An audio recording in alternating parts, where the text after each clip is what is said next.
Assalamualaikum warahmatullahi wabarakatuh. Salam sehat dan bahagia. Perkenalkan, saya Sri Yuwana Partiwi, calon guru penggerak rekognisi Angkatan 10 Kabupaten Blitar, dengan fasilitator Ibu Ernia Devita. Pada kesempatan ini saya akan memaparkan tentang kegiatan diseminasi budaya positif di sekolah yang bertempat di sekolah saya, UPT SMPN 2 Selorejo.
Salam budaya, salam kebajikan.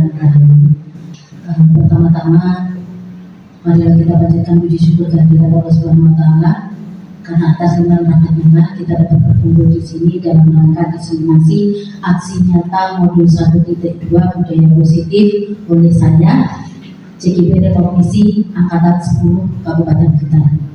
Salawat serta salam semoga tetap terjunkan ke junjungan kita Nabi Muhammad SAW yang kita nantikan syafaatnya nanti di yaumul kiamat.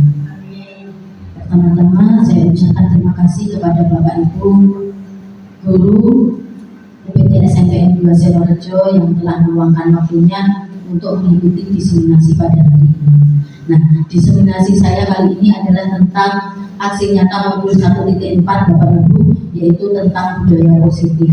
Nah, apa saja yang ada di budaya positif Bapak Ibu? Nah, sebelumnya kita bahas dulu tentang agenda kegiatan, banyak sekali di sini. Yang pertama adalah doa, kemudian SPG, pemaparan materi. Pemaparan materi itu ada disiplin positif dan nilai-nilai kebajikan universal, teori motivasi, hukuman, penghargaan, restitusi, keyakinan kelas, kebutuhan dasar manusia dan dunia berkualitas, restitusi 5 posisi kontrol, restitusi segitiga restitusi, penutupnya adalah refleksi doa, kemudian foto bersama. Kita mulai dari yang awal Bapak Ibu, kita berdoa menurut agama dan kepercayaan masing-masing. Berdoa dipersilakan.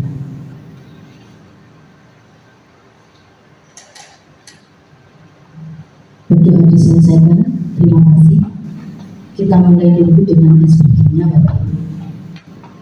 Nah, di sini ada tebak gambar. Nyantai mawon deh Bapak Ibu deh. Kita mau tebak gambar dulu. Nah, ini Bapak Ibu kira-kira ngopo iki? Monggo bisa pinarak. Ada sumur, kemudian ada napa niki Bapak Ibu wonten ingkang saged semut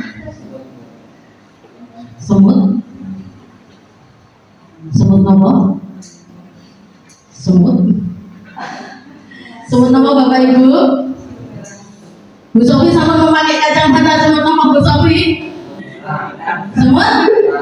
Semut merah. Coba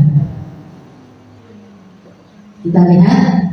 Nggih, leres semut merah. Jadi sumur kan Bapak Ibu nggih, punya diganti E, kemudian R-nya diganti T. Yang ini kan catnya warna merah, jadi semut merah. Next. Nah, sekarang ini nopo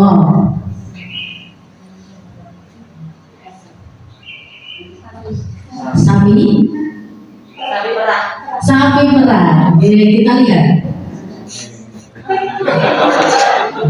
Sapi perah. Tepuk tangan untuk kita semuanya Bapak Ibu, panjenengan luar biasa.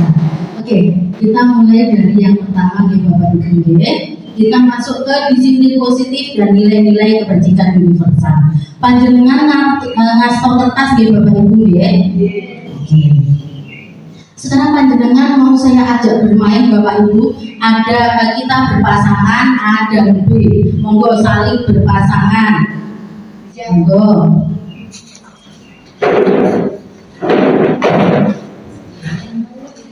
Sampun. Oke, bertiga ya. Bertiga betul apa-apa. Salah satu yang menjadi A, 2 orang yang menjadi B. Kalau yang bertiga ya. Baik. Seperti ini kita mau bermain. Jadi yang A silakan menulis, jangan sampai ketahuan yang B. Silakan menulis. Jadi salah satu menjadi A, salah satu menjadi B. Silakan menulis, kemudian panjenengan pegang erat-erat. Jangan sampai yang B tahu. Monggo.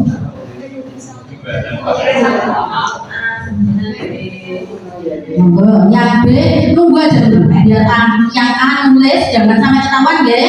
Kemudian dipegang erat-erat di tangan kanan. Monggo.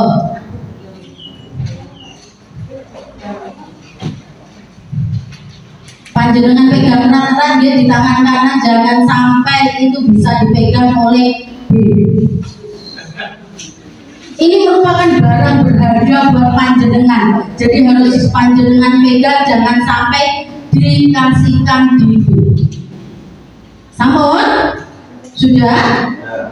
Di kelompoknya Bu Neni yang menjadi A siapa? Berarti yang B sekarang silahkan merayu A sampai diberikan. Yang A tolong mempertahankan, jangan sampai boleh sama B. Monggo. Kata Bu Sofi, sorry ya. Ayo, monggo, silakan dirayu sampai berhasil. Monggo Pak Ustaz. Ayo, biasanya merayu ibu saya ganti.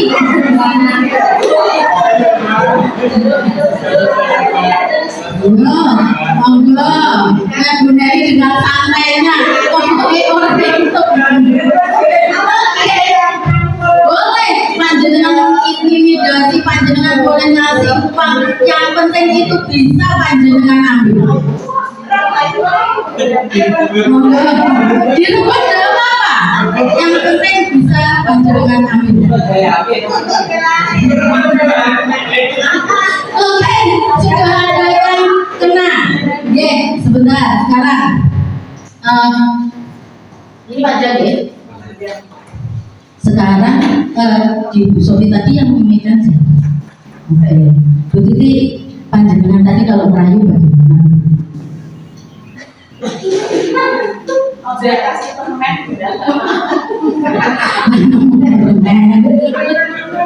Oke. Kalau Bu Dedi, ya Bu Dedi yang pegang. Panjenengan kalau merayu bagaimana?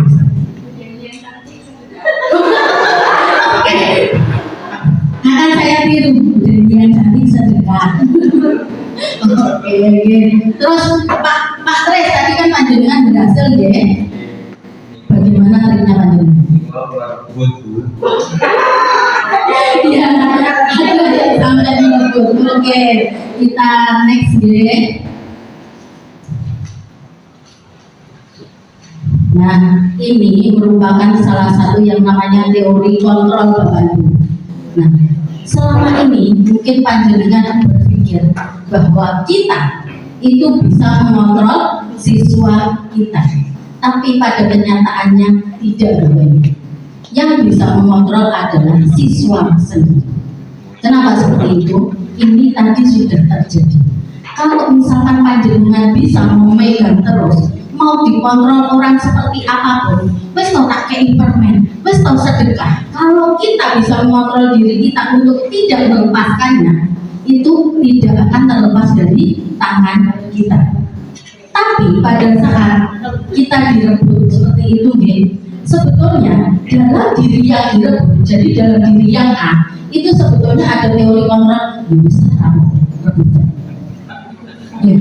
Jadi yang mengontrol diri kita adalah diri kita sendiri, bukan orang lain. Jadi kalau selama ini panjenengan berpikir yang mengontrol murid adalah kita, itu sama. Tapi murid yang mempersilahkan kita untuk mengontrol dirinya. Nah, itu disebut dengan teori kontrol yang disebutkan oleh Dr. William James. Yang pertama, ilusi guru mengontrol murid. Pada dasarnya kita tidak dapat memaksa murid untuk berbuat sesuatu jika murid tersebut memilih untuk tidak melakukannya. Itu teori yang pertama. Kemudian, ilusi bahwa semua penguatan positif, efektif, dan bermanfaat. Jadi penguatan positif atau bujukan adalah bentuk-bentuk kontrol. Segala usaha untuk mempengaruhi murid agar mengulangi suatu perilaku tertentu adalah suatu usaha untuk mengontrol murid tersebut.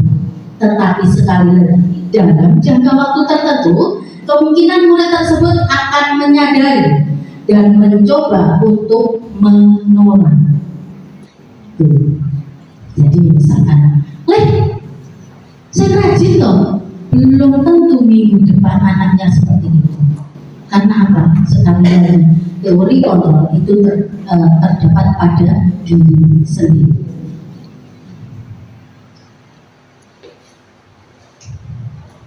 Nah, berikutnya, ilusi bahwa kritik dan membuat orang merasa bersalah dapat menguatkan karakter. Menggunakan kritik dan rasa bersalah untuk mengontrol murid menuju pada identitas gagal. Ya, Bapak Ibu. Jadi kalau kita menggunakan kritik dan rasa bersalah itu mengontrol murid untuk menuju identitas gagal. Mereka belajar untuk merasa buruk tentang diri mereka. Mereka mengembangkan dialog diri yang negatif. Kadangkala sulit bagi guru untuk mengidentifikasi bahwa mereka sedang melakukan perilaku ini. Karena seringkali guru cukup menggunakan suara halus untuk menyampaikan pesan negatif. Contohnya, sama dia mau gak gitu, ekonomi itu tidak diperlukan. Jadi meskipun kita pakai suara halus, tapi kalau kita bersikap negatif, kata-katanya negatif, itu tidak diperlukan. Jadi itu malah membuat anak-anak kita nanti merasa, ya ampun, ternyata mungkin dalam diri mereka. Kemudian ilusi bahwa orang dewasa memiliki hak untuk memaksa.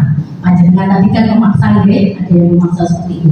Banyak orang dewasa yang percaya bahwa mereka memiliki tanggung jawab untuk membuat murid-murid berbuat hal-hal tertentu. Apapun yang dilakukan dapat diterima selama ada sebuah kemajuan berdasarkan sebuah pengukuran kinerja. Pada saat itu pula, orang dewasa akan menyadari bahwa perilaku memaksa tidak akan efektif untuk jangka waktu panjang dan sebuah hubungan permusuhan akan terjadi. Nah, sekarang bagaimana seseorang bisa berubah dari paradigma stimulus respon kepada pendekatan teori kontrol? Nah, ini panjenengan tinggal memilih Bapak Ibu. Jadi di sini panjenengan kalau ingin membuat kemajuan yang perlahan baik untuk siswa maupun diri panjenengan, sedikit-sedikit ubahlah sikap atau perilaku Anda. Itu kalau ingin membuat kemajuan yang perlahan.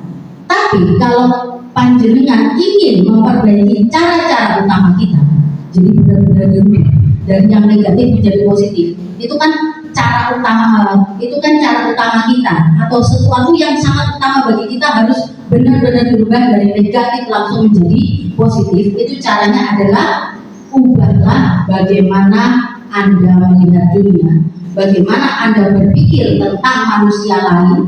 Ubahlah paradigma Anda, skema pemahaman dan penjelasan aspek-aspek tertentu tentang realitas. Contohnya panjenengan memandang seseorang itu sudah aku kok koyo ngono.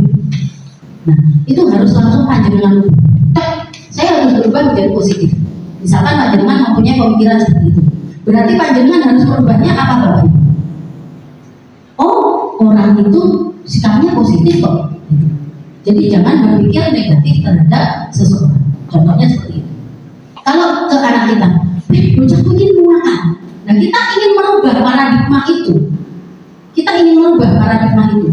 Saya nggak boleh berprasangka seperti itu. Berarti panjenengan harus berprasangka dulu bahwa anak itu baik, baru kita ubah. Bisa dipahami ya?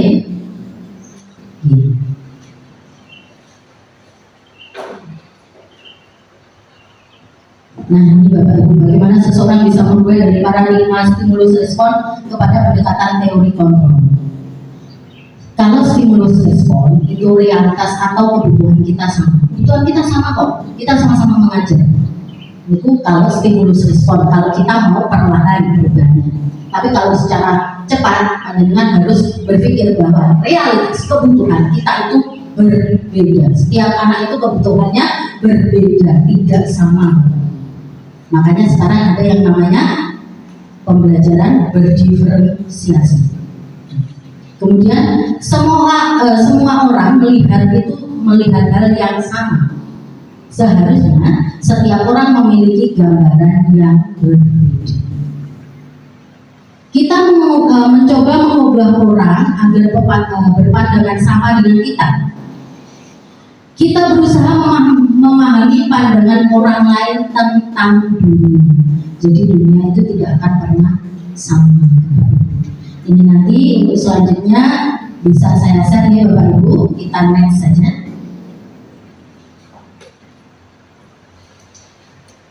Nah, sekarang kita masuk ke makna kata disiplin. Tadi Bu Sofi sudah, Bu Titik sudah, Pak Bobo. Kita menuju ke kanan. Bu Nini, ketika mendengar kata disiplin, apa yang terbayang di benak panjenengan? Harus mengikuti peraturan yang ada. Ini panjang ya, Pak Ustaz, disiplin itu harus tepat waktu. Jadi harus mengikuti peraturan yang ada, kemudian harus tepat waktu. Ini selama ini yang menjadi paradigma di panjenengan. Nah, kebanyakan Bapak Ibu orang itu akan menghubungkan kata disiplin dengan kata tertib. Harus pembuatan itu gitu, harus mengikuti tata tertib, harus tepat waktu, itu kan tata tertib. Nah, kata disiplin juga sering dihubungkan dengan hukuman. Padahal itu sungguh berbeda karena belajar tentang disiplin positif tidak harus dengan memberi hukuman. Justru itu adalah salah satu alternatif terakhir dan kalau perlu tidak digunakan sama sekali. Ini nanti masih berlanjut sampai akhir Bapak Ibu. Jadi nanti ada banyak sekali teori-teori yang harus panjenengan kembangkan di sini. Nah, dalam budaya kita, makna kata disiplin dimaknai menjadi sesuatu yang dilakukan seseorang pada orang lain untuk mendapatkan kepatuhan.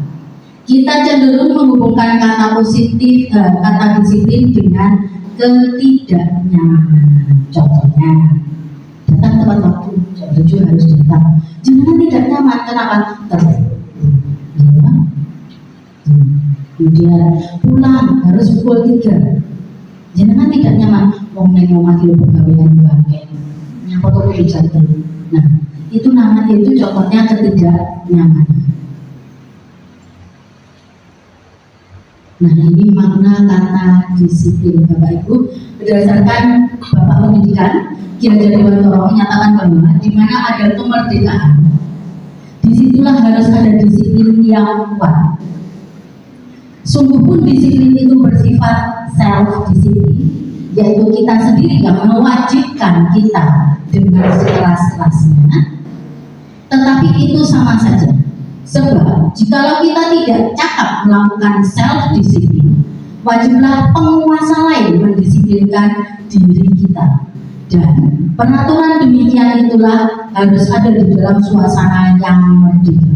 Ki Hajar Dewantoro, Cetakan kelima 2013, halaman 470. Nah, ini Bapak Ibu. Jadi dari disiplin itu harus dimulai dari diri sendiri. Kita harus yang pertama memang harus memaksakan diri kita untuk disiplin Bapak Ibu. Itu yang pertama. Tapi pada saat kita tidak bisa mendisiplinkan diri kita, kemerdekaan itu harus ditempuh dengan cara penguasa yang mendisiplinkan.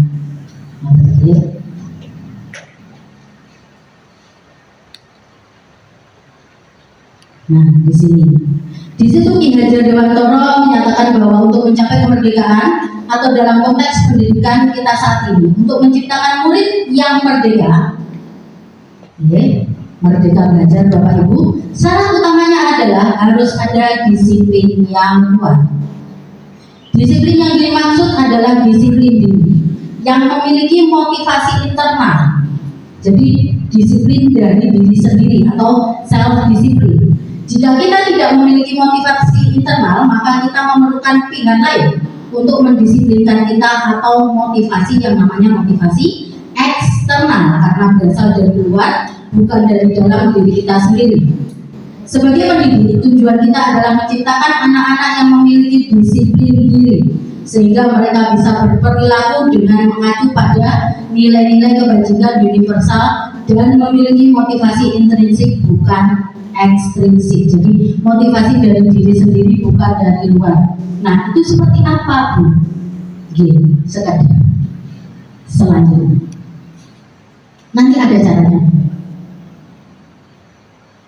Nah, kalau sudah ada disiplin itu sebagai bentuk kontrol diri, yaitu belajar untuk kontrol diri agar dapat mencapai suatu tujuan mulia.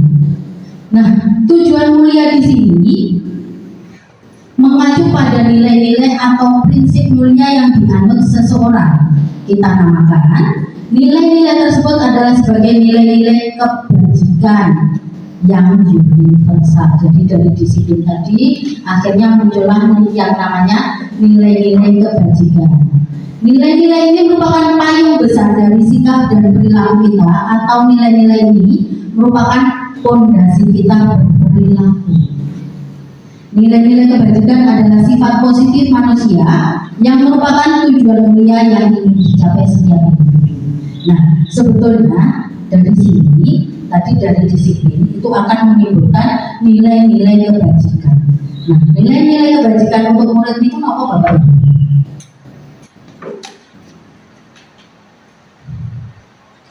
Menerima besok nilai-nilai kebajikan yang harus dimiliki oleh siswa atau murid. Apa Bapak Ibu?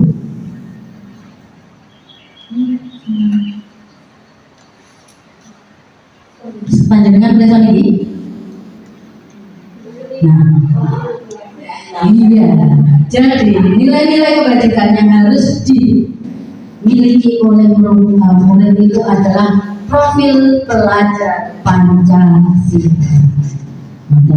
Jadi bagaimana disiplin seorang siswa itu bisa diperoleh? Dia harus mempunyai nilai-nilai kebajikan. Nilai-nilai kebajikannya kalau murid atau siswa itu apa? Profil belajar Pancasila. Beriman dan bertakwa pada Tuhan Yang Maha Esa, mandiri, bernalar, kritis, kreatif, bergotong royong dan berkebinekaan global. Kalau anak-anak sudah menguasai ini semua Bapak Ibu, disiplin diri sendiri pasti akan bisa dimiliki. Nah, untuk menumbuhkan profil pelajar Pancasila itu bagaimana? Tunggu selanjutnya. Kalau saat ini sama periksa jadi untuk menumbuhkan disiplin positif atau disiplin pada diri sendiri pada siswa itu memakai profil belajar Pancasila. Sekarang kita mau masuk ke teori motivasi, hukuman, penghargaan, dan restitusi. Sebelum kita masuk ke caranya Bapak Ibu, kita harus tahu dulu tentang ini. Selama ini kita menggunakan apa sih? Kita menggunakan hukuman atau kita menggunakan restitusi atau konsekuensi. Nah, Diana Gosen dalam bukunya menyatakan ada 3 motivasi perilaku manusia. Jadi 3 motivasi perilaku manusia. Yang pertama, untuk menghindari ketidaknyamanan atau hukuman, untuk mendapatkan imbalan atau penghargaan dari orang lain, dan yang ketiga, untuk menjadi orang yang mereka inginkan dan menghargai diri sendiri dengan nilai-nilai yang mereka percaya.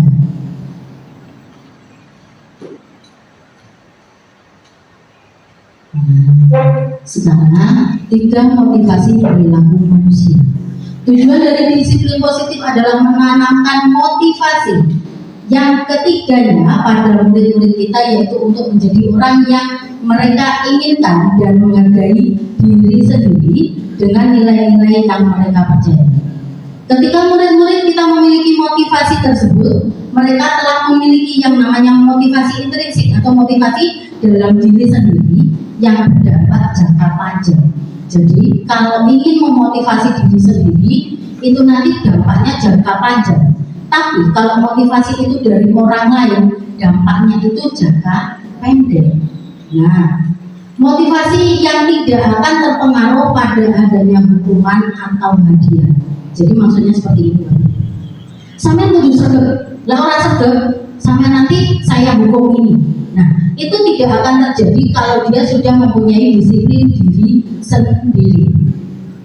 Mereka akan tetap berperilaku baik dan berlandaskan nilai-nilai kebajikan. Nilai-nilai kebajikan mulai kalau apa Bapak Ibu? Profil belajar Pancasila. Oke. Karena mereka ingin menjadi orang yang menjunjung tinggi nilai-nilai yang mereka hargai. Oke, ini ada hukuman, konsekuensi, dan restitusi. Bapak Ibu, ini mohon untuk disimak benar-benar. Hukuman itu bersifat tidak terencana atau tiba-tiba.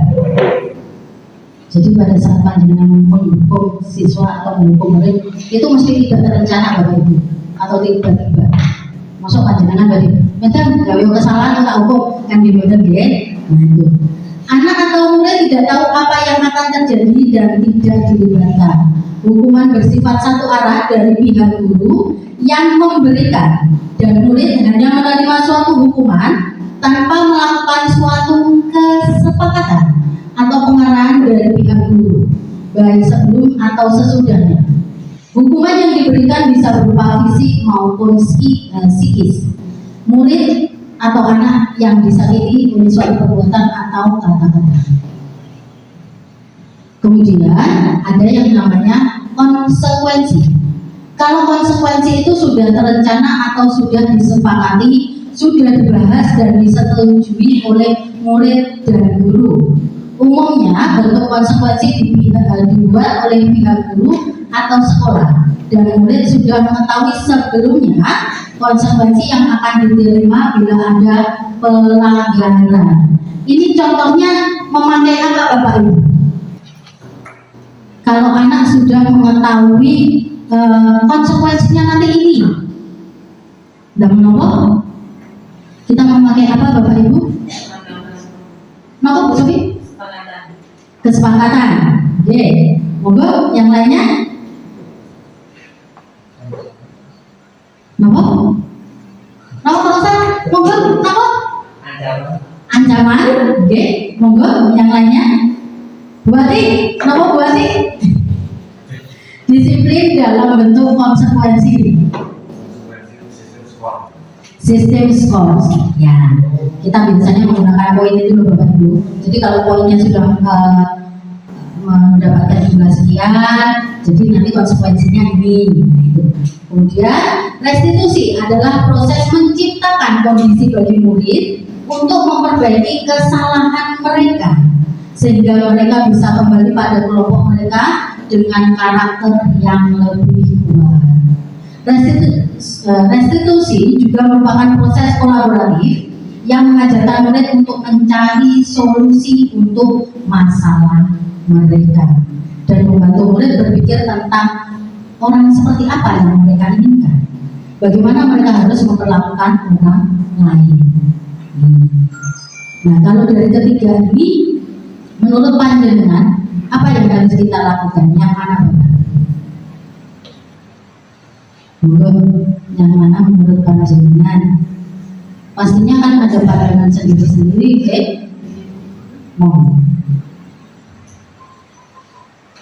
Monggo, bisa? Kalau bisa memilih memakai yang mana bisa? Restitusi, ya. Alasannya apa bisa?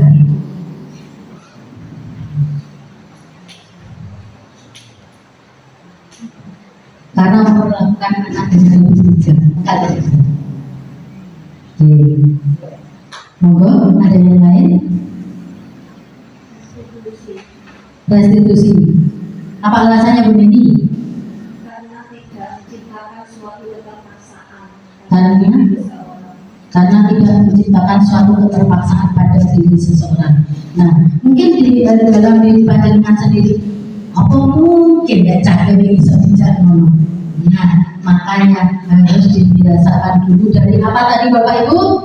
Disiplin sendiri atau disiplin prinsip. Memang waktunya lama.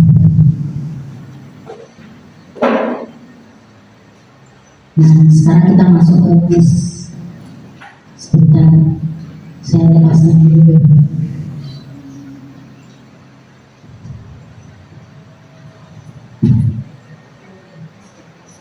Panjenengan siapkan deh. Kita mau masuk ke kuis.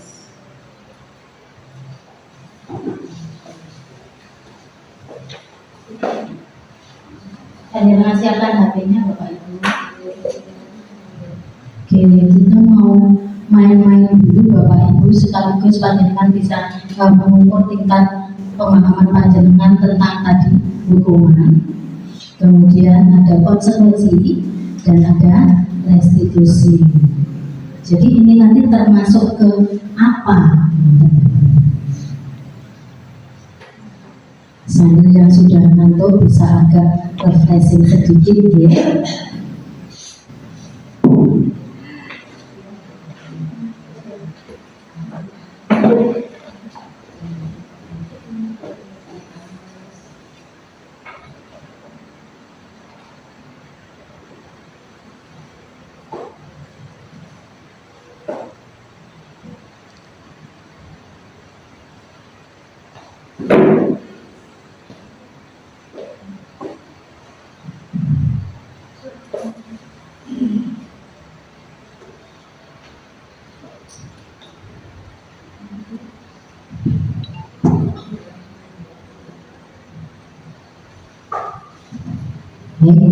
Silakan panjenengan buka puisis panjenengan.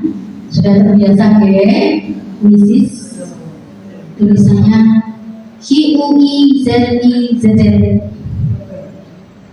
Monggo di Google. Samun.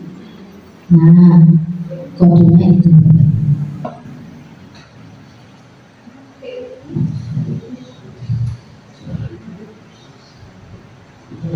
HUIZIZZ.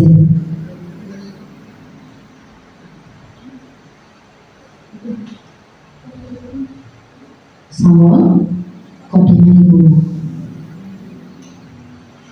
Saya masih menunggu peserta untuk bergabung.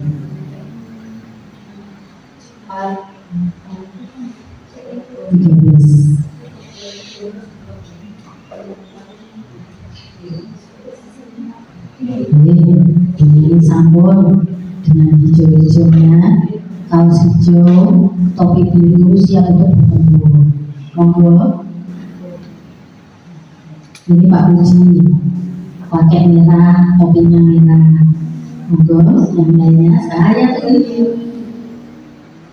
Mari kita berdiri. Monggo untuk yang lain silakan dibantu Bapak Ibu. Bu Zahro, cuman aja Bu Zahro ada pitanya. Oke, baju hitam topi biru pitanya merah. Bu Sofi, baju hijau topi merah. Pak Diki pakai ungu loh. Oke, Bu Titi merah. Bu Titi merah, topinya pakai yang kotak. Bu Titi. Oke, masih 8 orang, monggo. Ini sudah. Ini kisah tinggi ya. Udah. Di sampingnya udah ini sih tadi. Pak Tres itu lagi. Oh, bukan mana? 9. Monggo, yang lainnya.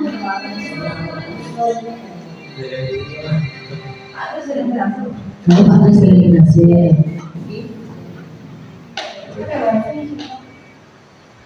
Pakai baju Pak Tres.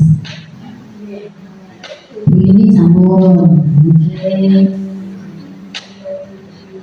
10.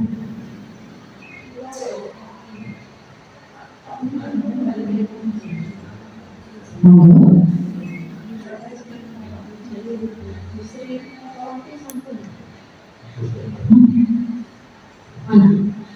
Oh, di bawah mungkin ya.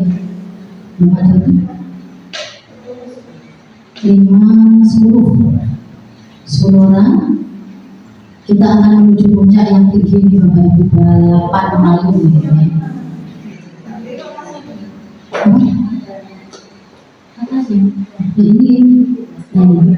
Ini loh. Ini ada 11.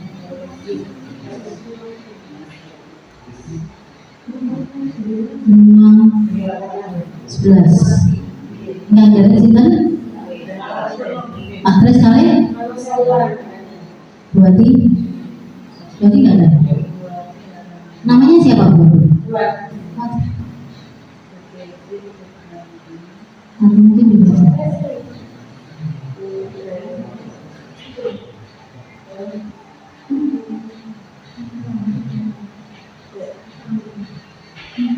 Sambung.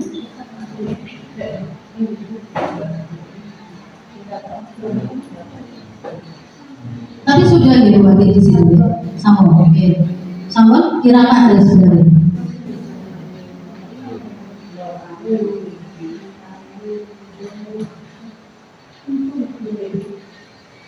Sambung ya.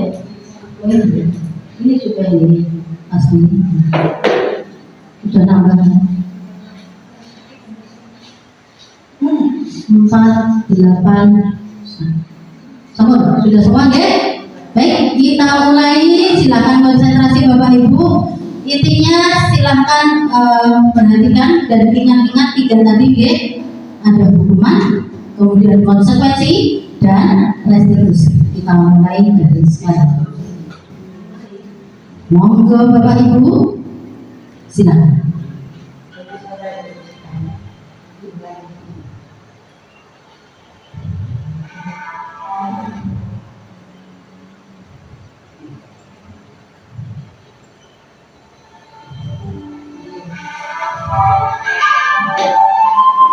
Dia mengumpul, tidak buat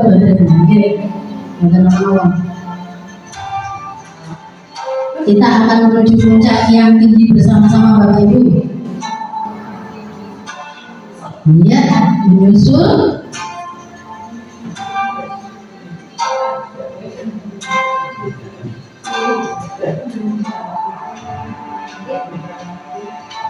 Kemudian Indonesia ada di atas, disusul dengan Busero.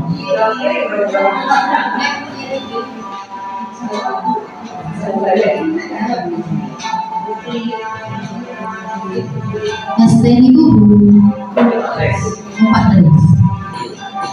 Monggo Pak Res, Pak Res nomor 2. Monggo.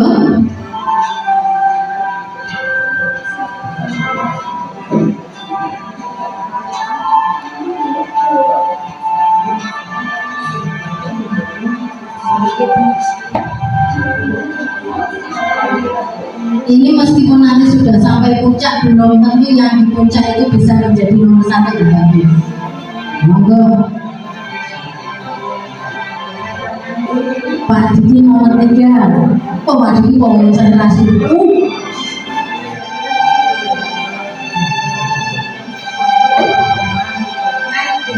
Wah, nomor 1 sekarang Pak Diki, luar biasa. Ini digeser, Busaro sekarang nomor 1.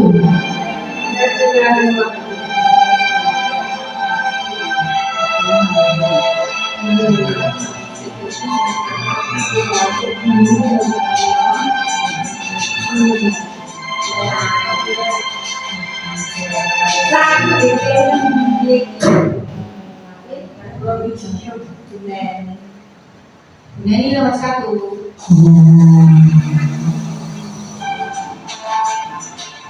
Monggo dilanjutkan.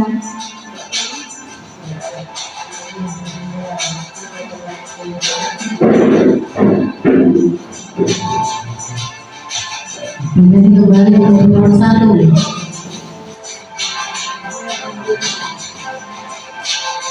Di sini ada tingkatannya Bapak Ibu. Ada tingkatan emas, ada tingkatan perak.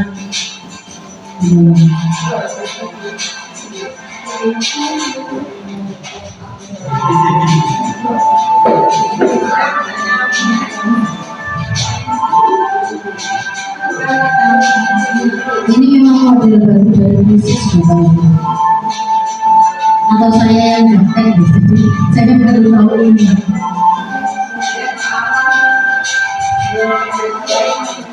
Oke, lagi Pak Duki sama loh nilainya, tinggal kecepatannya.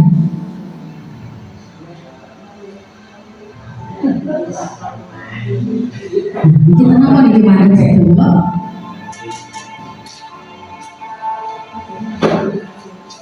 Wow, Bu Riri ada di nomor 1. Konsentrasi penuh.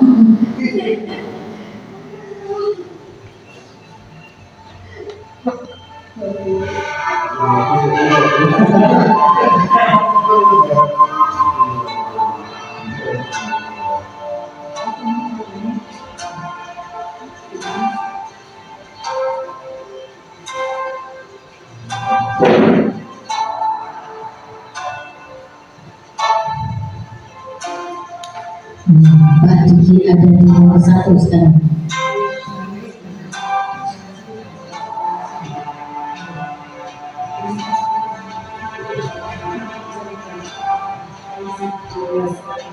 Bisa, kita belajar.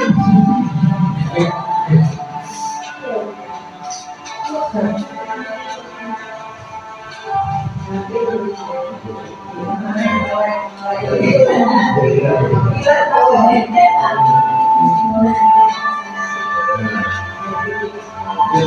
Didi sudah sampai atas ya, disusul oleh Bu Meli.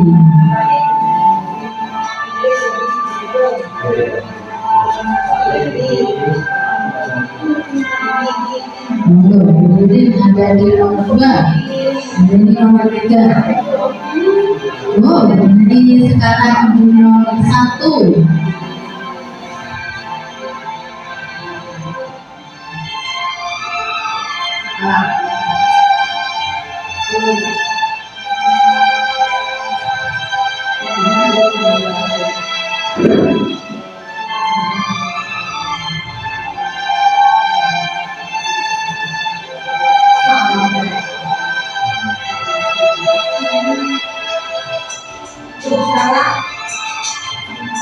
Ada 3 orang yang sudah ada di atas, Bapak Ibu, sudah sampai di puncak Gunung Fuji.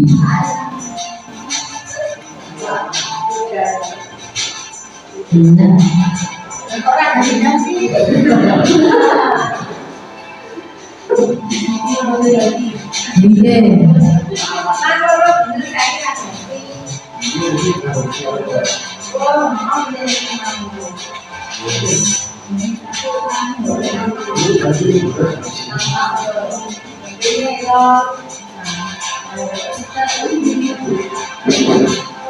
Ya.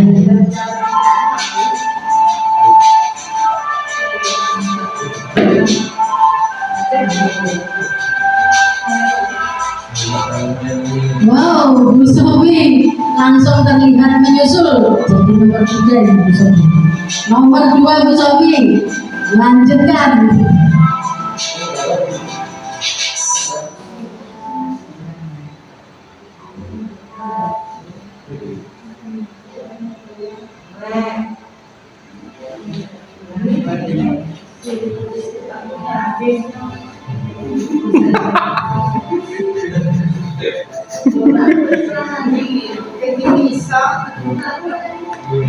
Masalah teknis pas udah menang ya. Sampun? Sudah selesai semua? Bu Sofi sudah sampai puncak nih Bu Sofi? Sudah selesai belum?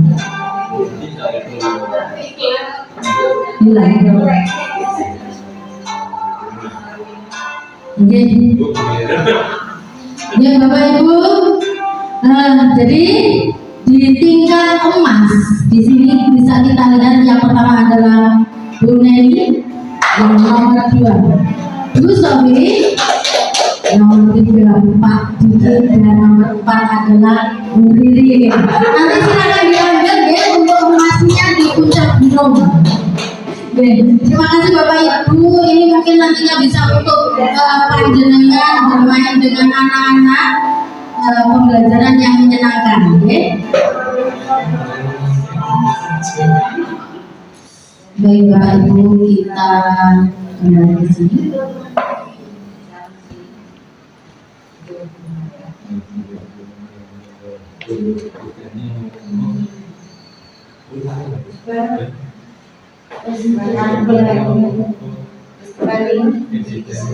Balik.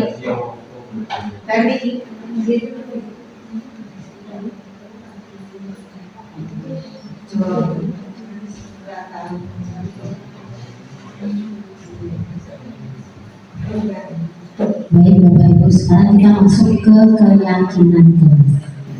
Nah, Bapak Ibu, tadi kita sudah masuk ke yang namanya disiplin diri sendiri.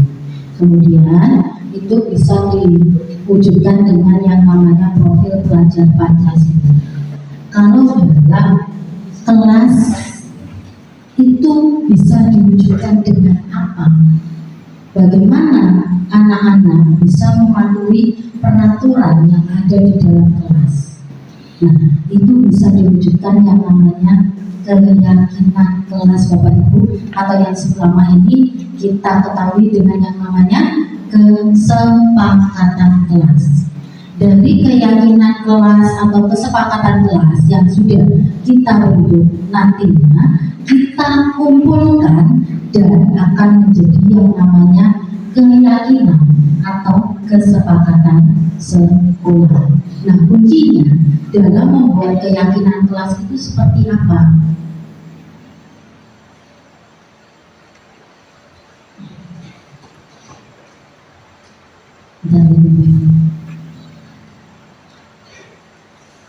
Nah, jadi pembentukan keyakinan sekolah atau keyakinan kelas. Keyakinan kelas itu bersifat lebih abstrak daripada peraturan yang lebih rinci dan konkret. Kemudian, keyakinan kelas berupa pernyataan-pernyataan yang universal. Pernyataan keyakinan kelas senantiasa dibuat dalam bentuk yang positif. Jadi harus dalam bentuk positif, bukan negatif. Jadi jangan sampai ada kata tidak melanggar, tidak boleh memakai sepatu putih. Itu untuk keyakinan kelas tidak diperbolehkan, Bapak Ibu. Jadi kalau keyakinan kelas itu memakai sepatu hitam. Nah, kemudian keyakinan kelas sebenarnya tidak terlalu banyak sehingga mudah dilihat dan dipahami oleh semua warga kelas. Keyakinan kelas sebenarnya sesuatu yang dapat diterapkan di lingkungan tersebut. Semua warga kelas sebenarnya ikut berkontribusi dalam pembuatan keyakinan kelas lewat kegiatan curah pendapat. Bersedia meninjau kembali keyakinan kelas dari waktu ke waktu. Jadi nantinya kalau di kelas yang kelas 7 naik ke kelas 8, silakan dilihat kembali keyakinan kelasnya atau kesepakatan kelasnya. Yang kelas 8 naik ke kelas 9 juga seperti itu.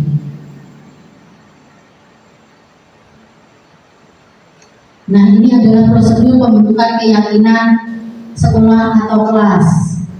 Mempersilakan warga sekolah atau murid-murid di sekolah atau kelas untuk bercurah pendapat tentang peraturan yang perlu disepakati di sekolah atau kelas. Mencatat semua masukan-masukan para murid atau warga sekolah di papan tulis atau di kertas besar, di mana semua anggota kelas warga sekolah bisa melihat hasil curah pendapat. Susunlah keyakinan kelas sesuai prosedur pembentukan keyakinan sekolah atau kelas. Gantilah kalimat-kalimat dalam bentuk negatif menjadi positif. Contohnya di situ, jangan berlari di kelas atau koridor. Diganti dengan kata berjalanlah di kelas atau koridor. Tinjau kembali daftar curah pendapat yang sudah dicatat. Anda mungkin akan mendapati bahwa pernyataan yang tertulis di sana masih banyak yang berupa peraturan-peraturan. Selanjutnya, ajak warga sekolah atau murid untuk menemukan nilai kebajikan atau keyakinan yang dituju dari peraturan tersebut. Tinjau ulang keyakinan sekolah atau kelas secara bersama-sama. Seharusnya setelah beberapa peraturan telah disatukan menjadi beberapa keyakinan, maka jumlah butir pertanyaan keyakinan akan berkurang.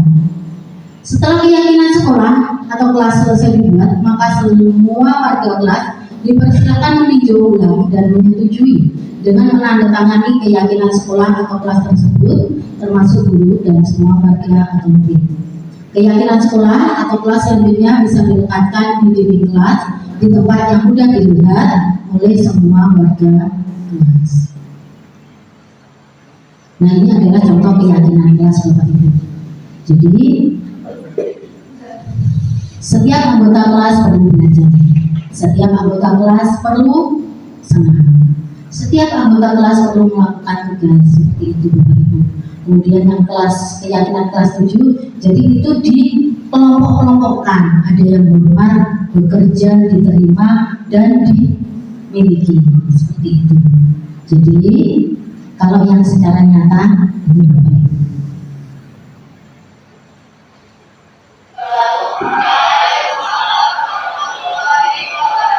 Ini untuk pembukaannya, jadi harus ada pembukaan seperti ini. Kita membuka bahwa kita akan membuat keyakinan kelas, dan ini boleh dilakukan bukan hanya untuk wali kelas Bapak Ibu, tapi untuk guru juga diperbolehkan. Kemudian yang kita lakukan yang pertama adalah penulisan ide keyakinan kelas. Setelah itu mungkin ini sudah dilakukan.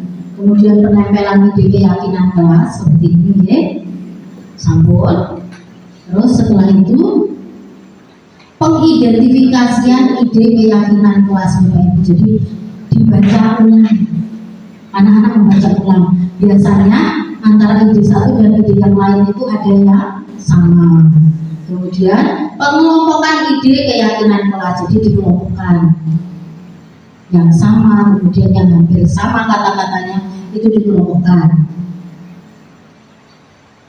Setelah itu Bapak Ibu jadi kalau keyakinan kelasnya pengurus OSIS SMP 2 Sidoarjo, karena kemarin yang kelas 7 dan kelas 2 kan sudah membuat kesepakatan kelas atau keyakinan kelas, akhirnya saya ngambil dari pengurus OSIS. Yang mereka ingat itu ada 3: kompak, bertanggung jawab, dan disiplin. Nah, itu lebih mudah untuk diterapkan. Kompak, bertanggung jawab, disiplin. Jadilah yang namanya keyakinan kelas. Kalau ini keyakinannya pengurus OSIS SMP 2 Sidoarjo. Bapak Ibu, jadi dikumpulkan jadi satu. Yang kompak itu apa saja sih? Yang bertanggung jawab itu apa saja? Disiplin itu meliputi nopo mawon. Kalaupun mereka tidak ingat yang ada di bawah ini Bapak Ibu, paling tidak mereka ingat yang 3 ini: kompak, bertanggung jawab, dan disiplin. Nah, sekarang kita masuk ke kebutuhan dasar manusia. Mohon izin terlebih dahulu saya minum sebentar ya Bapak Ibu. Monggo untuk panjenengan lingkungan ada di bawah.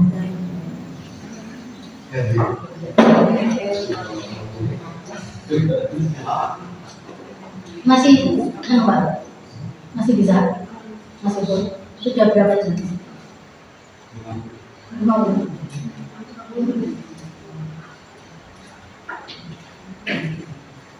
Jatahnya 1 jam boleh untuk diseminasinya.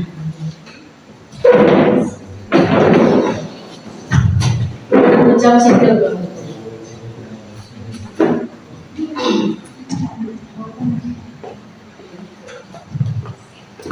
Itu dimatikan apa?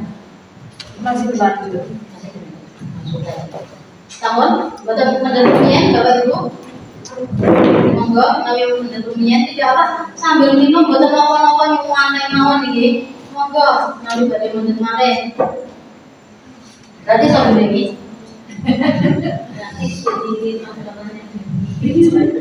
Oh, berarti yang harus saya tanyakan ke Bu, berarti 10. Baik, kita akan masuk ke kebutuhan dasar manusia Bapak Ibu. Monggo nyata gimana? Nah, ini adalah 5 kebutuhan dasar manusia.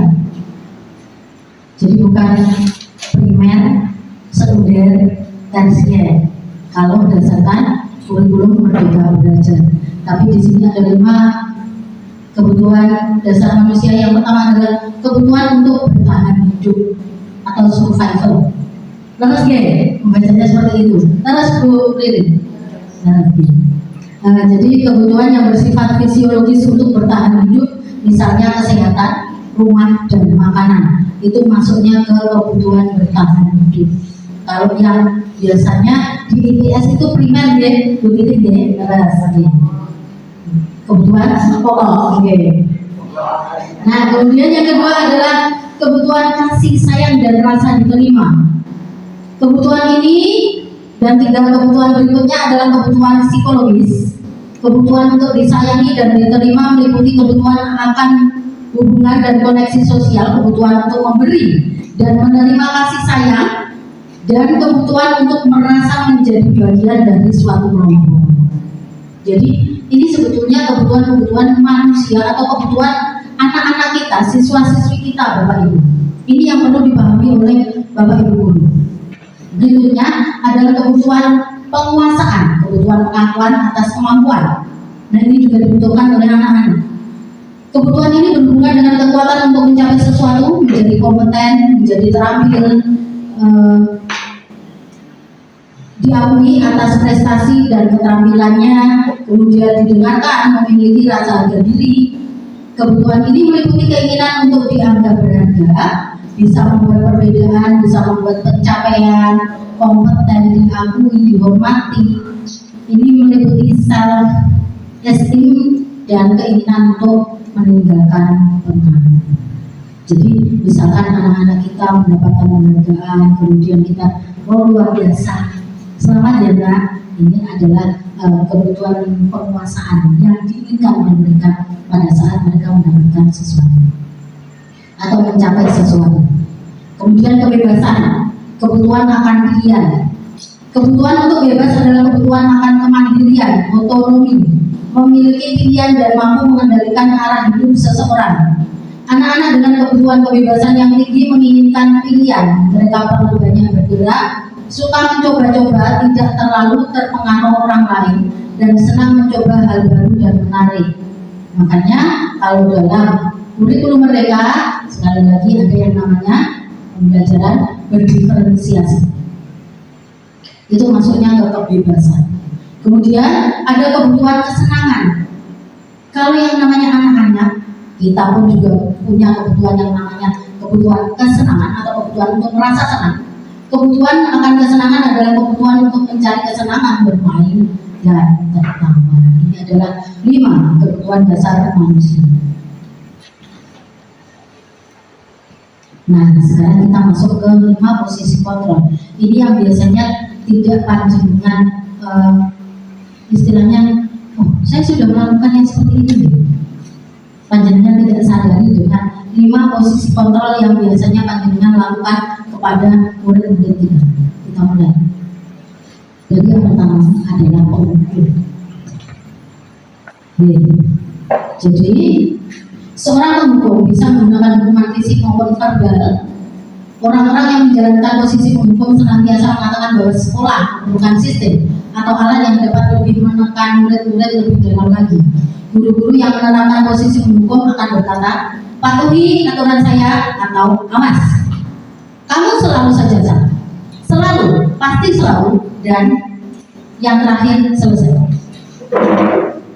Guru seperti ini senantiasa percaya hanya ada satu cara agar pembelajaran bisa berhasil, atau cara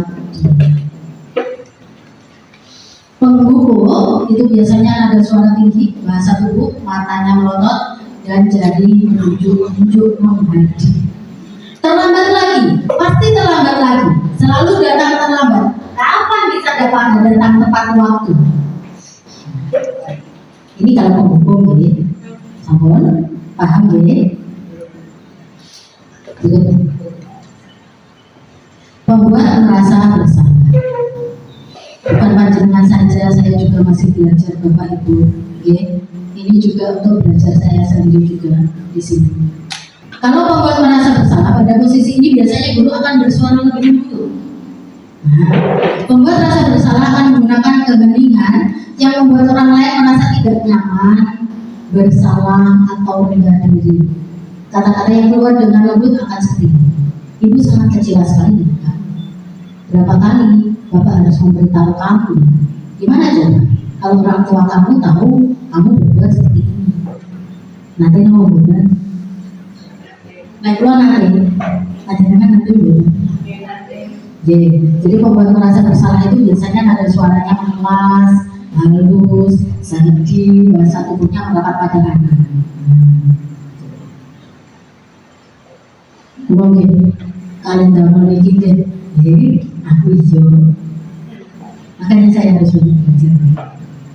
Nah ini kalau posisinya sebagai teman. Pada saat guru pada posisi ini tidak akan menyakiti murid, namun akan tetap berupaya mengontrol murid melalui persuasi. Posisi teman pada guru bisa negatif ataupun positif. Positif di sini berupa hubungan baik yang terjalin antara guru dan murid. Guru di posisi teman menggunakan hubungan baik dan humor untuk mempengaruhi seseorang. Mereka akan berkata, ayo bantulah dari Bapak ya. Ayo ingat tidak bantuan Bapak. Ayo ingat tidak bantuan Bapak selama ini. Ya sudah, kali ini tidak apa-apa, nanti ibu bantu bereskan. Nah, hal negatifnya apa Bapak Ibu?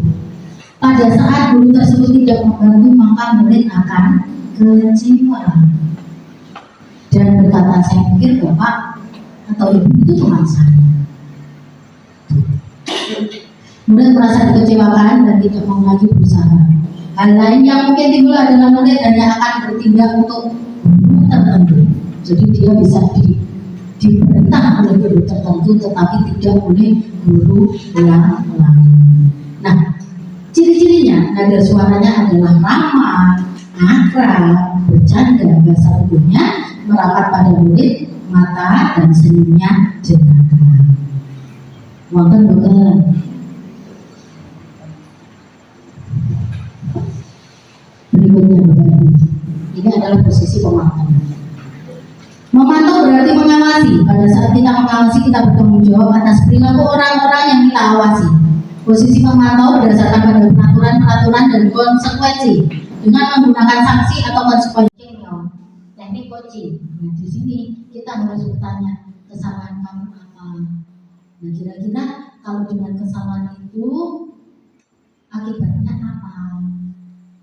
Terus kamu bisa tidak untuk keluar dari zona itu? Caranya bagaimana? Kita kembalikan ke anak semuanya. Betul Bapak Ibu. Kalau posisinya manajer. Nah, ini posisi yang paling ya, tapi sulit dilakukan. Kita berusaha. Ini adalah posisi yang paling benar di Bapak Ibu. Nah, kurang dua lagi. Segitiga restitusi.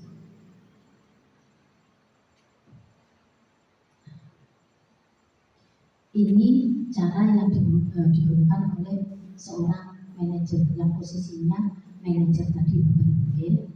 Jadi itu namanya segitiga restitusi. Segitiga restitusi membantu murid menjadi lebih memiliki tujuan, disiplin positif dan memulihkan dirinya setelah berbuat salah. Melalui pendekatan restitusi, ketika murid berbuat salah, guru akan menanggapi dengan mengajak murid berefleksi tentang apa yang dapat mereka lakukan untuk memperbaiki kesalahan mereka, sehingga mereka menjadi pribadi yang lebih baik dan menghargai diri sendiri. Strateginya ada tiga. Menstabilkan identitas. Ingkang mungkin bukan satu ocol, mungkin salah mengucap. Menstabilkan identitas, validasi tindakan yang salah, kemudian menanyakan keyakinan yang tadi berbeda, keyakinan kelas tadi. Nah, ini menstabilkan identitas Bapak Ibu. Caranya, jadi tujuannya adalah mengubah identitas anak dari orang yang gagal karena melakukan kesalahan menjadi orang yang sukses. Caranya ada beberapa kalimat di sini. Berbuat salah itu tidak apa-apa. Tidak ada manusia yang sempurna. Saya juga pernah melakukan kesalahan itu. Kita bisa menyelesaikan ini. Bapak Ibu tidak tertarik mencari siapa yang salah, tapi Bapak Ibu ingin mencari solusi permasalahan itu. Kamu berhak merasa begitu? Apakah kamu sedang menjadi teman yang baik buat dirimu sendiri? Nah, kalau sudah stabil identitasnya, anak merasa sudah, oh berarti Bapak Ibu guru tidak marah, ingin mencari solusi. Baru kita masuk ke yang kedua, validasi tindakan yang sama.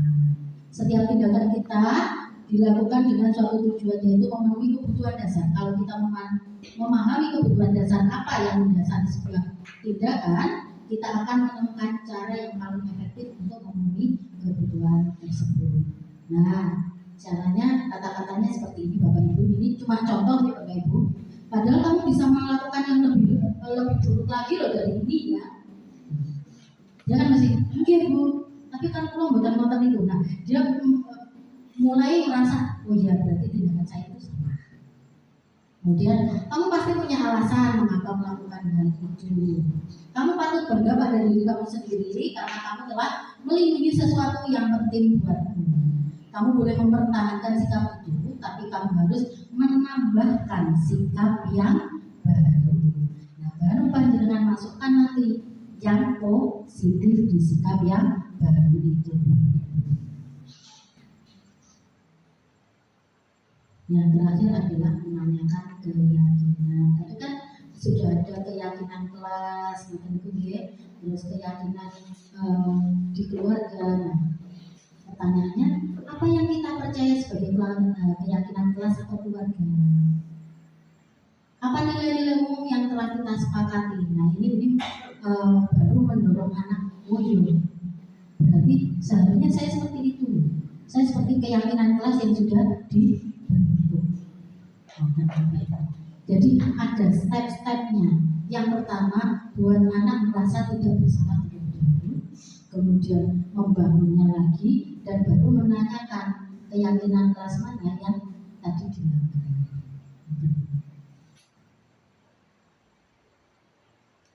Nah, sekarang kita masuk ke pemecahan kasus.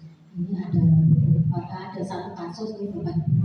Ini nanti akan saya bentuk menjadi 3 kelompok Bapak Ibu. Oke. Monggo kita SBG dulu, monggo panjenengan berdiri semuanya.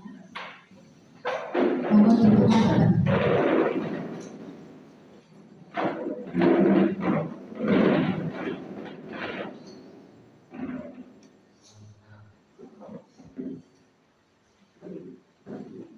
Ya, kita mau senam.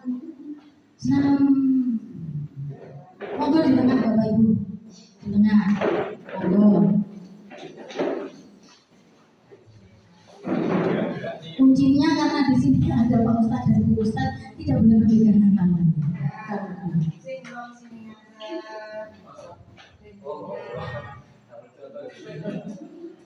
Pak Diki, senam. Mentangkan tangan sama dia lagi. Aduh, ini.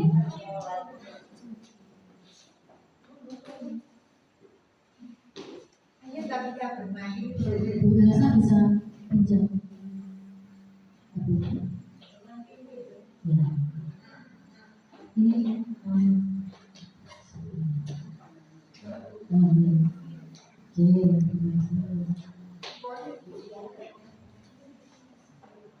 ngapunten nggih Pak Ustadz, Bu Ustadz, ini speaking soalnya nggih. Lo ngapunten ini. Kita sampai ngapunten lho nggih. Lo ngapunten nggih.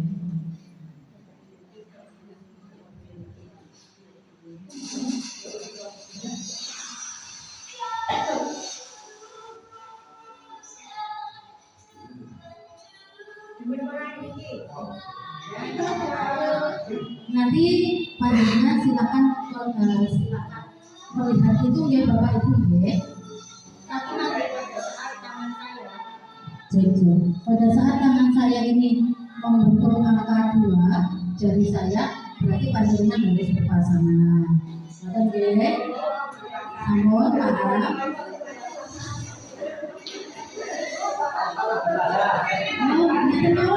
Silakan berputar, jalan berputar ya Bapak Ibu ya, sambil tepuk-tepuk.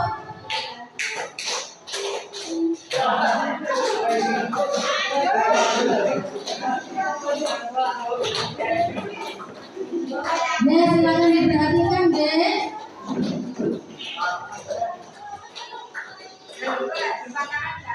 Monggo.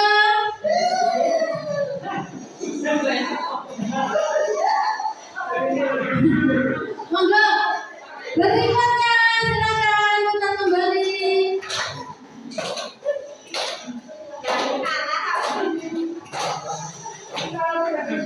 Sama biar kakinya agak capek Bapak Ibu ya.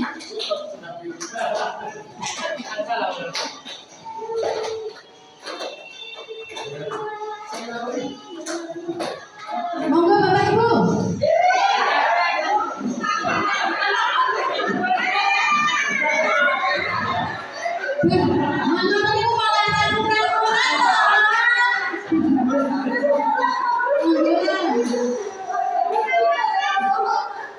Berarti Bu Ririn bisa bergabung ke Bu Zahra dan Bu Sofi. Bu Wati bisa bergabung ke Bu Ustadz biar tidak sendirian, ya, monggo silakan duduk Bapak Ibu sesuai dengan kelompoknya.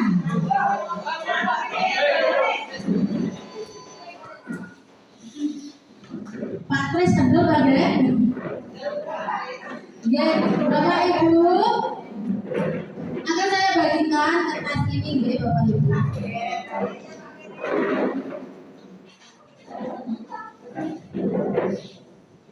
Monggo kita berjalan.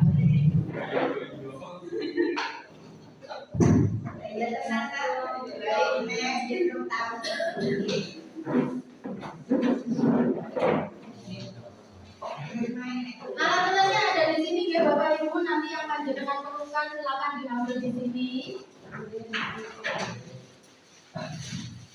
Bisi ya.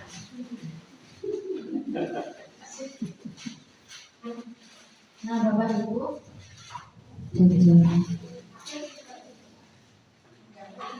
Bapak Ibu kasusnya ini ya Bapak Ibu sebentar. Saya berikan dulu.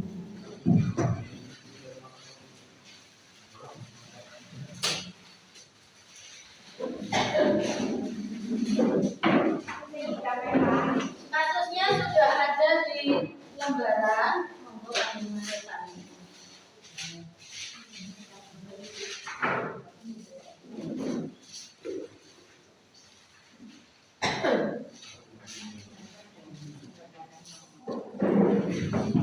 Ini Bapak Ibu, jadi itu ada catatan seperti itu. Nah, panjenengan diharapkan untuk memecahkan kasus tersebut. Jadi pertanyaan ini silahkan dituliskan jawabannya di lembaran tersebut. Sampun nggih paham nggih? Jadi ini ceritanya. Ibu Dani itu pada saat jam pelajaran kemudian lihat yang namanya Fajar itu tidur-tiduran, dan itu selalu setiap pelajarannya Ibu Dani. Kemudian Ibu Dani langsung ajar, coba jawab pertanyaan nomor 3, maju ke depan dan kerjakan di papan tulis, dan seterusnya monggo dibawa sendiri, di situ sudah ada. Nah, tugas panjenengan adalah memecahkan kasus tersebut. Posisi kontrol apa yang diambil oleh Ibu Dani dalam pendekatannya kepada Fajar?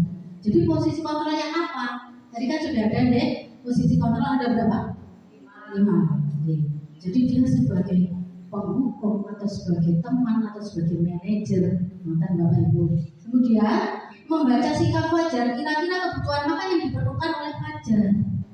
Kebutuhan kesenangan atau kebutuhan untuk bertahan hidup atau kebutuhan untuk apa? Dan kemudian apabila Ibu Dani mengambil posisi sebagai pemantau, apa yang akan dilakukan atau dikatakannya? Nah, silakan ditulis kata-katanya apa kalau dia sebagai pemantau. Kemudian apabila panjenengan sebagai kepala sekolah di sekolah Fajar dan mengetahui hal ini, bagaimana tindak lanjut Anda? Monggo Bapak Ibu silakan dituliskan. Kalau membutuhkan alat tulis silakan ambil di sini. Monggo.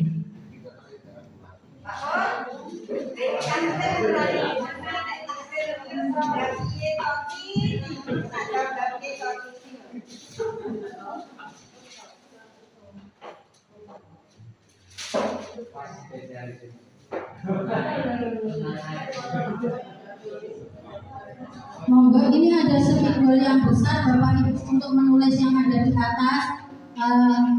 Kelompoknya Bu Sofi kelompok 1, kelompoknya Bu Ustaz kelompok 2, kelompoknya Bu Putri kelompok 3. Monggo, ini ada spidol besar. Panjenengan pernah melihat spidol sebesar ini Bapak Ibu?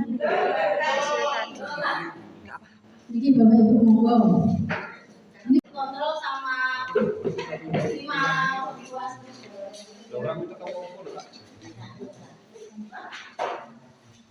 Ayo gayanya dia kelompok kelompokan.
Tapi nggak ada jawabannya.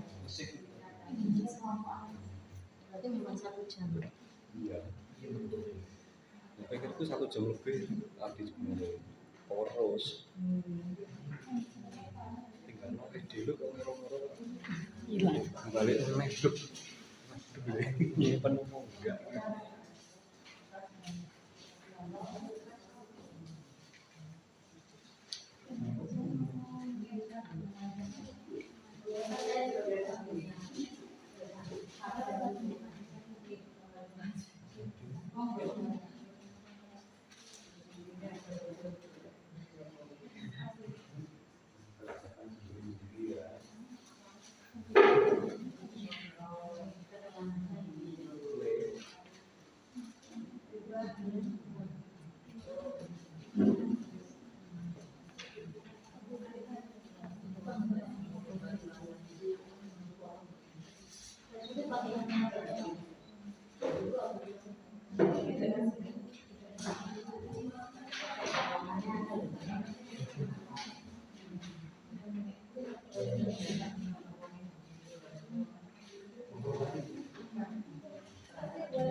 Ingkang sampun satu ditempel di tembok di Bapak Ibu tembok lokasinya.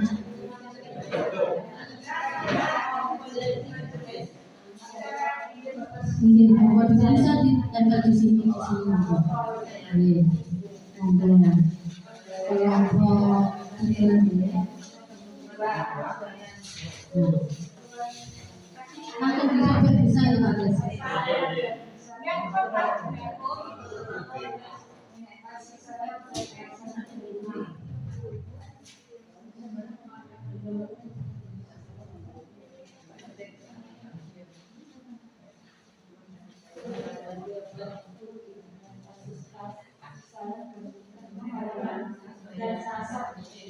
Pertanyaannya di situ ada 3 di bawah Ibu, kalau tidak salah.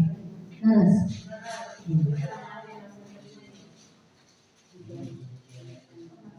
Nanti kalau saya kasih pertanyaan sama 4, aku pengen dari kepala sekolah. Mau terangin jawabannya. Monggo untuk kelompok 3 bisa berfoto bersama hasilnya.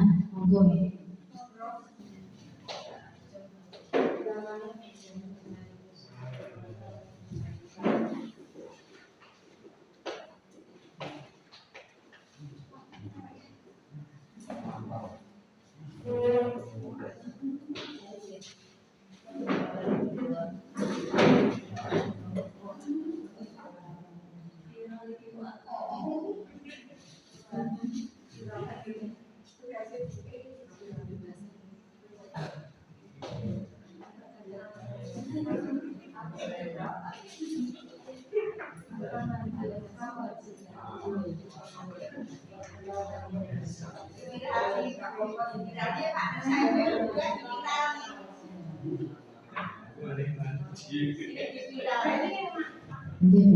Nanti masuk ke bimbingan.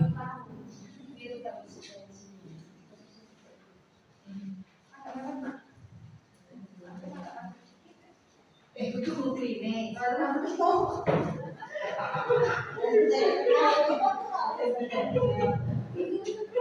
Budi biasa banget ya.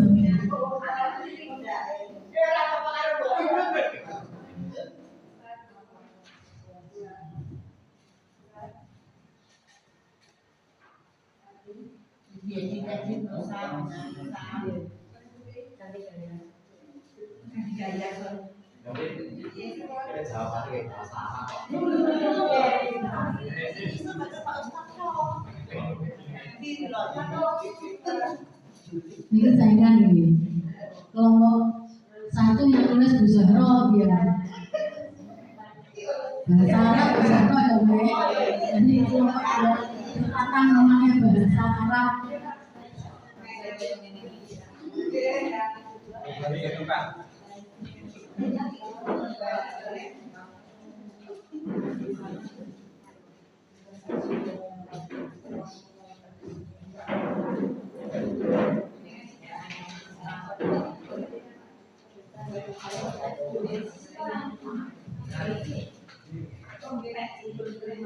Monggo Bapak Ibu yang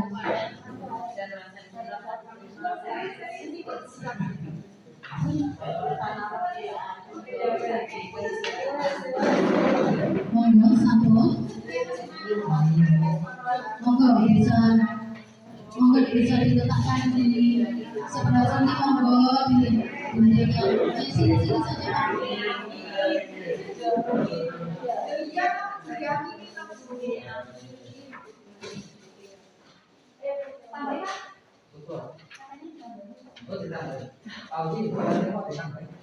Monggo ditambahi. Kan mungkin ini boten cabut gimana ya?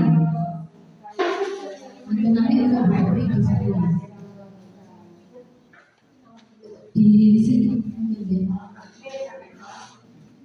Pak Tes minta tolong untuk benderanya agak digeser, terus nanti bisa ditempel di situ.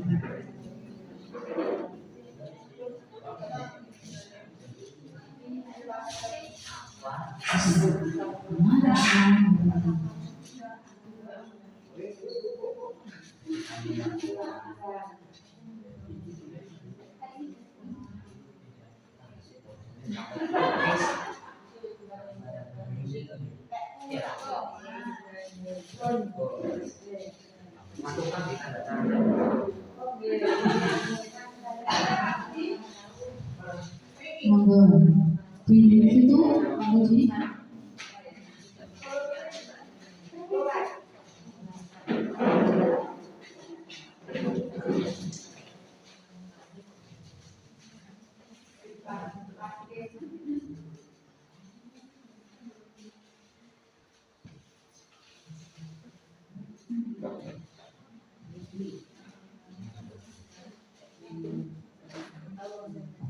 Monggo untuk kelompok 2 bisa berfoto bersama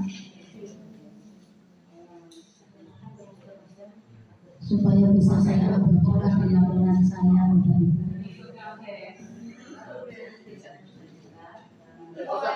Monggo Bapak Ibu.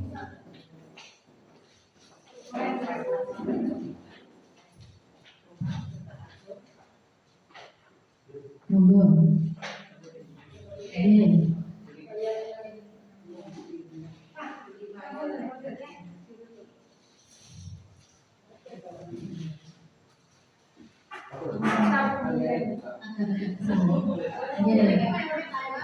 Niku hasil karya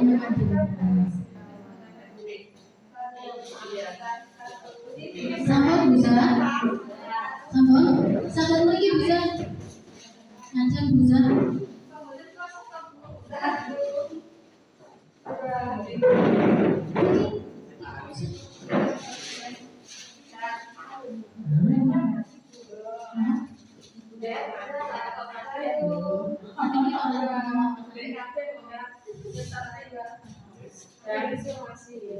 Solasinya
Monggo disebut. Pak Kris dipasangin kalau dengan sini Pak Kris. Di sebelah sana semua juga ya. Maju dikit. Nah. Ya.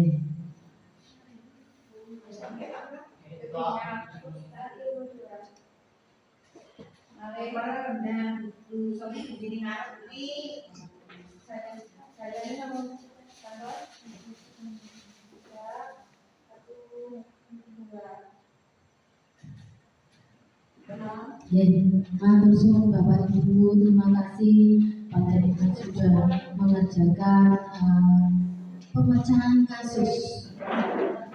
Ya, itu panjenengan Bapak Ibu. Nah, sekarang kita akan melihat bagaimana hasilnya. Loh, kok sampun terima kasih? Sebetulnya kasusnya itu ada 4 Bapak Ibu.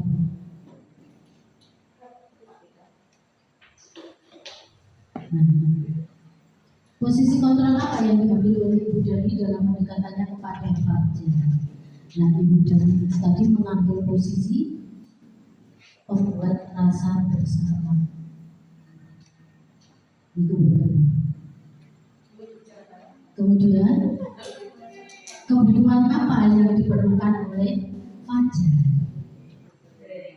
Nah, itu kebutuhan diterima, kemudian penguasaan, kemudian pengakuan atau atas kemampuan, kemudian kesenangan. Kenapa seperti itu? Fajar merasa tidak diterima keberadaannya di mapel bahasa Inggris. Fajar juga mendapatkan predikat siswa tidak kompeten. Hal ini bisa dilihat dari cerita nilai-nilainya pun tidak terlalu baik untuk pelajaran bahasa Inggris. Selain itu, Fajar merasa tidak nyaman dengan pelajaran atau gurunya yang membuatnya kehilangan motivasi untuk berpartisipasi. Nah, bila mana Ibu Dani mengambil posisi pemantau, apa yang akan dilakukan atau apa yang dikatakan? Yang dikatakan adalah, Fajar, apa keyakinan kelas kita tentang pembelajaran? Apa yang telah kamu lakukan yang tidak sesuai dengan keyakinan kelas itu? Konsekuensinya adalah kamu harus mengulang pelajaran ini di waktu istirahat atau setelah sekolah. Jadi kalau pemantau itu disesuaikan dengan kenyataannya yang ada Bapak Ibu, disesuaikan dengan peraturan yang ada. Letterlock itu namanya pemantau. Nah, dari sini mungkin Bapak Ibu bisa mengetahui sendiri, oh berarti jawaban saya kurang pas. Ini. Terima kasih Bapak Ibu. Ini adalah hasil dari pembahasan kita Bapak Ibu. Alhamdulillah. Saya juga alhamdulillah Bapak Ibu sudah sampai ke penutup. Jadi untuk jawaban yang berbeda, asalkan panjenengan paham untuk pemantau itu selalu berdasarkan kertas yang ada, selalu berdasarkan tata tertib yang ada. Itu kalau pemantau.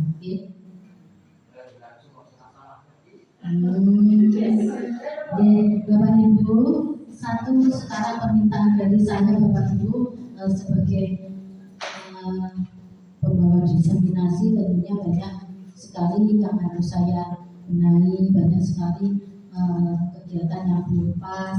Monggo Bapak Ibu membuat refleksi untuk hari ini.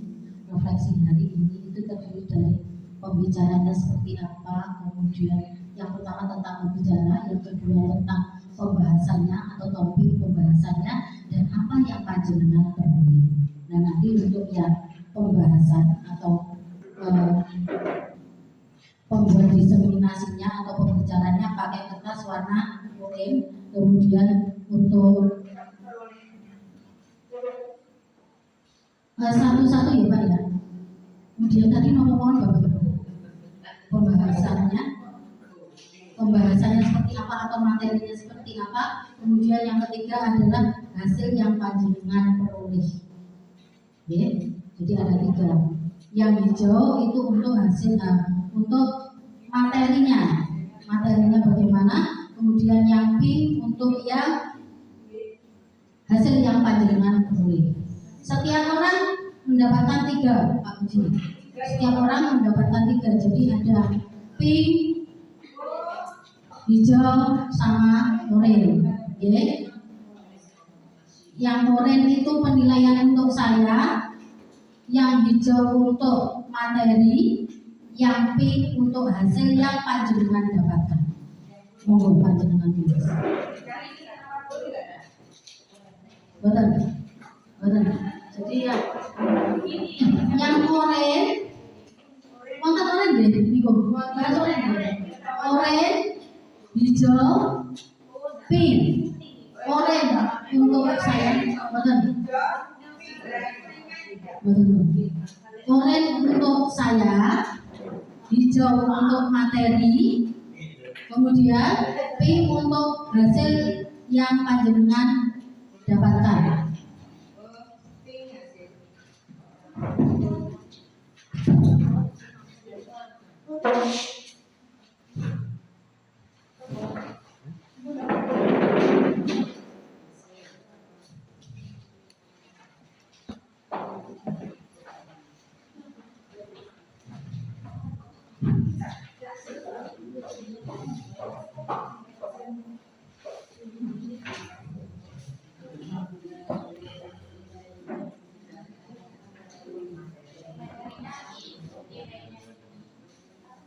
Pemateri oranye untuk materinya yang hijau, terus pink untuk hasil yang panjenengan dapatkan.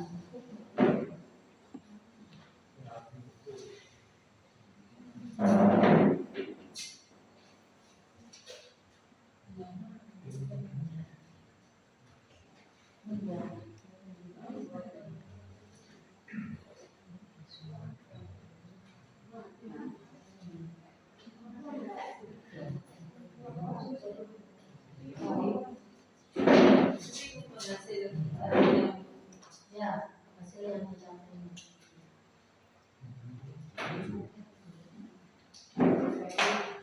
Monggo nanti dikumpulkan di situ berjejer di sesuai warnanya. Monggo.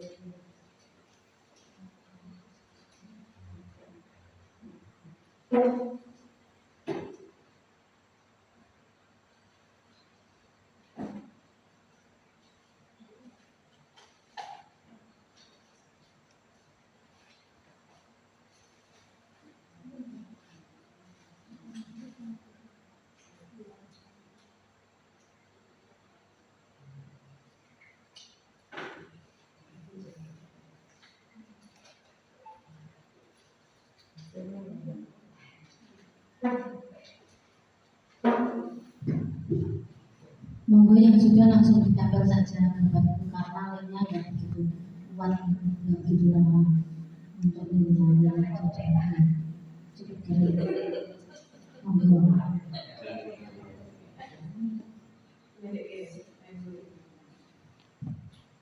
Kertasnya sudah saya siapkan di situ. Monggo.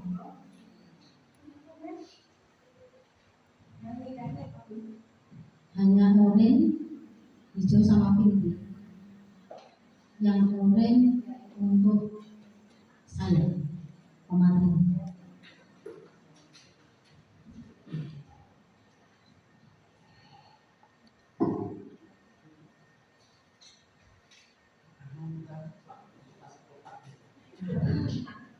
Ini Bapak Ibu, nasi sudah bulan. Monggo silakan ditempel.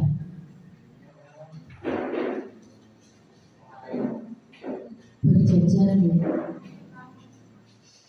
Tidak usah dikasih nama Bapak, tidak usah tertanda. Monggo di bawahnya teman-teman. Agak ke atas begini, nyambung begini.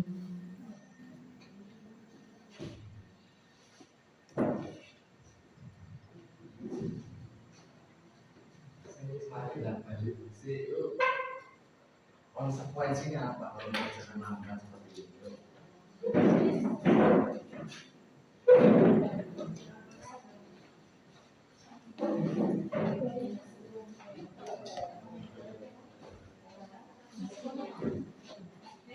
Nggih, dalam beriku. Nggih, jadi satu nggih.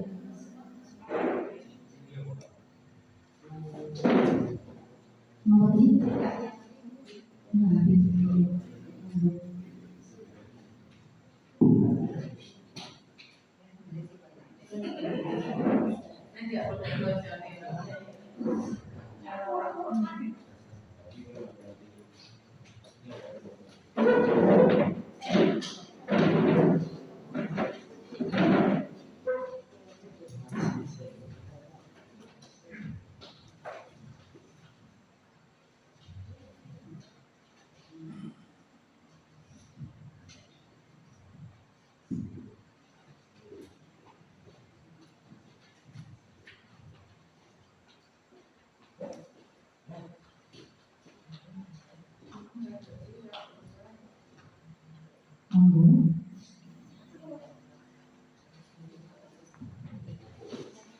Pak Ustaz boten paring untuk.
Oh kira Pak Ustaz, saya tunggu bahasa.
Gini Bapak Ibu, terima kasih untuk referensinya dan secara garis besar sudah saya baca ke Bapak Ibu. Meskipun tadi ada yang dicoba, saya mohon maaf kalau memang misalkan di sini saya kurang berbohongnya di Bapak Ibu ya, karena harus berjalan dengan waktu yang memang ngapunten jam terbatas hari ini memang agak sesar Bapak Ibu ya.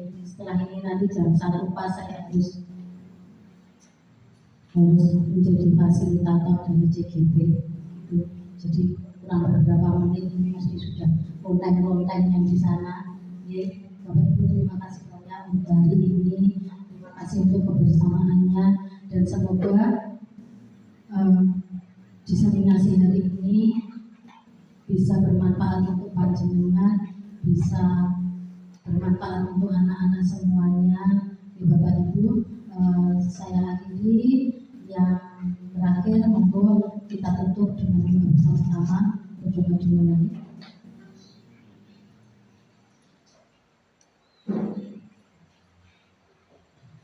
Berdoa diselesaikan.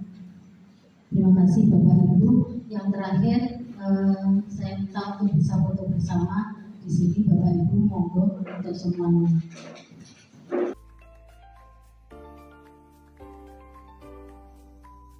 Assalamualaikum warahmatullahi wabarakatuh. Saya Puji Antoro, guru mata pelajaran IPA UPT SMP Negeri 2 Selorjo.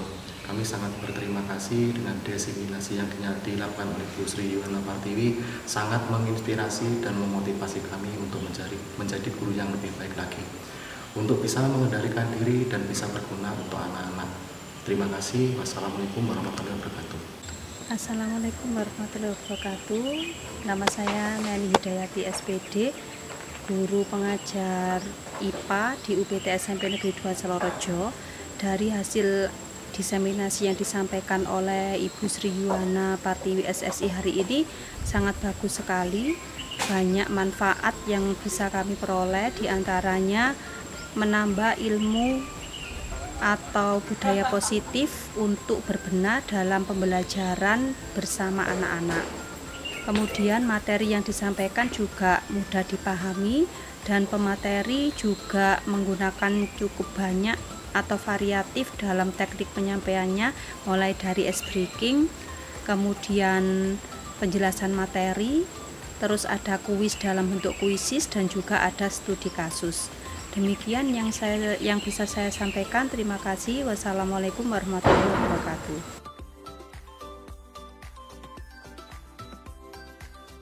Assalamualaikum warahmatullahi wabarakatuh.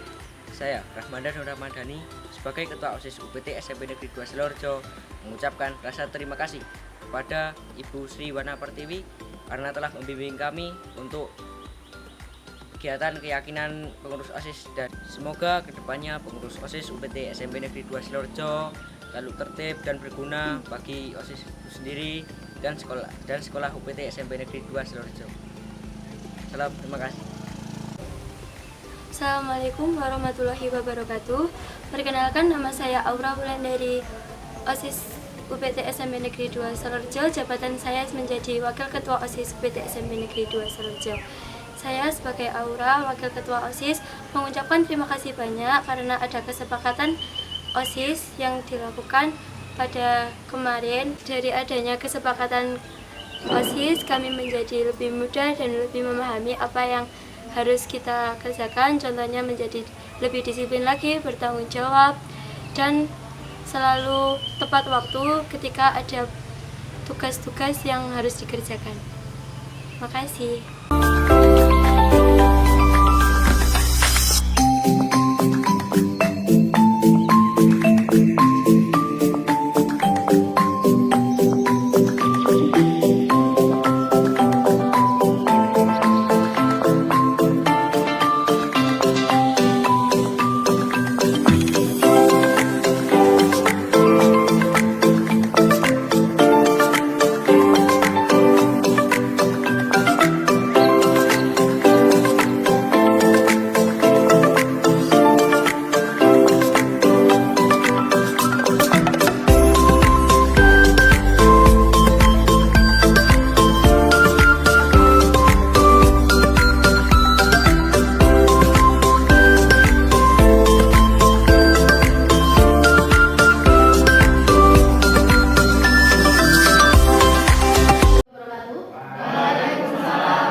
Selak nggak bisa ditempel.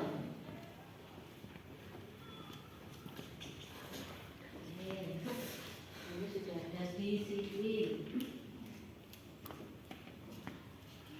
Yuk, yang lainnya.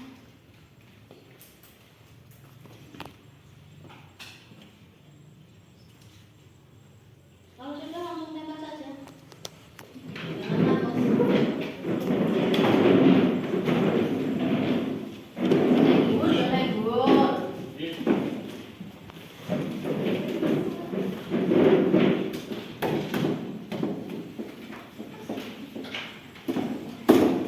Kalau ada ide lagi, ulas lagi.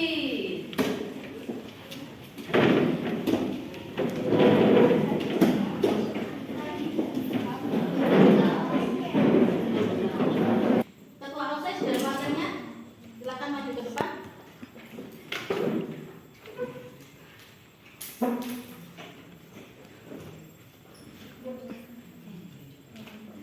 Ini untuk yang kalian berdua, silakan dilihat kata-kata yang negatif, yang ada tidaknya, silakan dicopot terlebih dahulu. Silakan. Orang yang sini.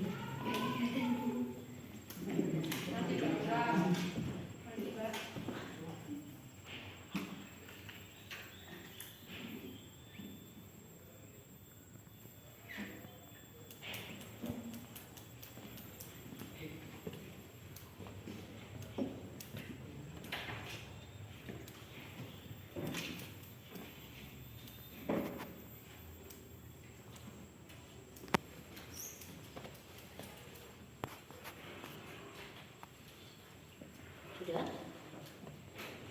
Sudah? Sekarang gantian. Aura yang di sana, Rahmanda yang di sini, silakan baca.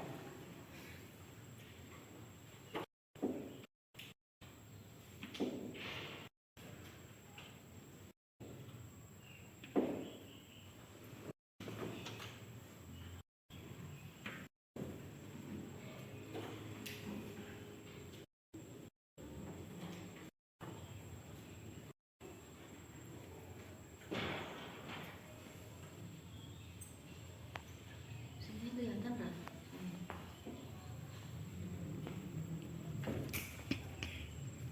Sudah? Halo? Sekarang saya minta 2 orang lagi, laki-laki dan perempuan. Monggo. Terus ada yang mematuhi tata tertib, nah itu di satu. Silakan. Yuk.